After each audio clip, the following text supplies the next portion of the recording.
For more than 100 years, Boeing has been the premier aircraft manufacturer, right? It's the only name you know. But after the Alaska flight that had the door plug blowout last month, some are wondering if some competitors could swoop in. In December of 2023, Boeing delivered 67 jets for the month. But after the Alaska air incident on the 5th of January, Boeing has halted some production, and it's led to just 27 plane deliveries for the month.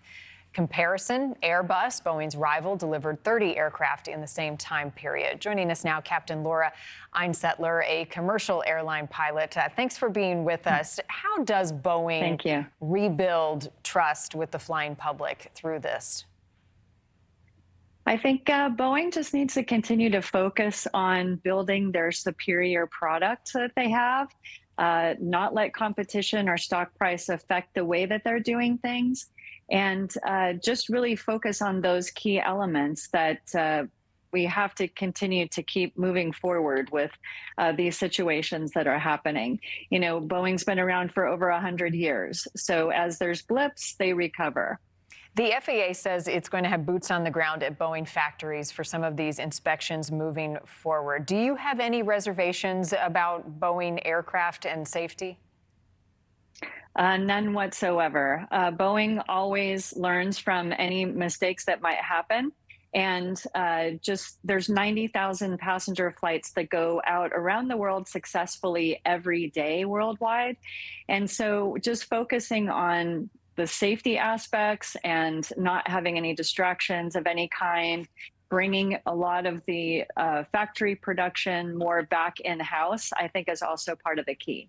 As we started to learn more details about this specific incident on the Alaska flight and the missing bolts, and now we have images of some of the bolts that were missing, there will be a trail of evidence. There will be paperwork. Where does accountability lie for a mistake like that?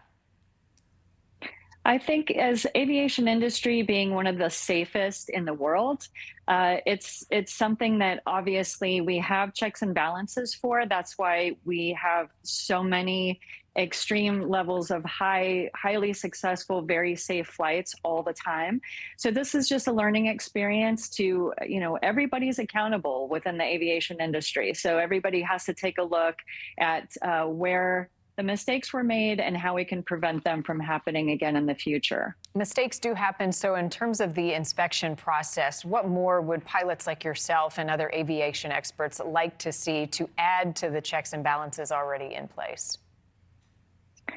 Well, there's a lot that's being done at the current moment. The fact that everyone came forward right away as soon as this happened, and everyone, as long as all entities are collaborating to bounce the whole ideas off of each other and just the factors that were in play here, then we will obviously go forward and continue to build excellent products to take everyone safely around the world.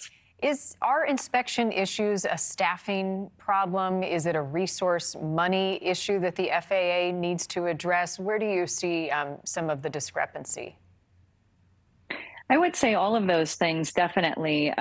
COVID around the world's really affected a lot of, you know, the aviation industry just came to a complete standstill. So we did lose a lot of people that are highly experienced in the industry across the board for early retirements. And now we're building toward the future and bringing on new people, but a lot of this comes from just some, you know, experience of those people that have decades of knowledge to be passed down.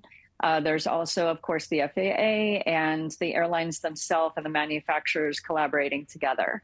But no qualms from you, Captain, on getting on a Boeing plane as these inspections continue. Captain Laura Einsetler, thanks for joining us. Thank you.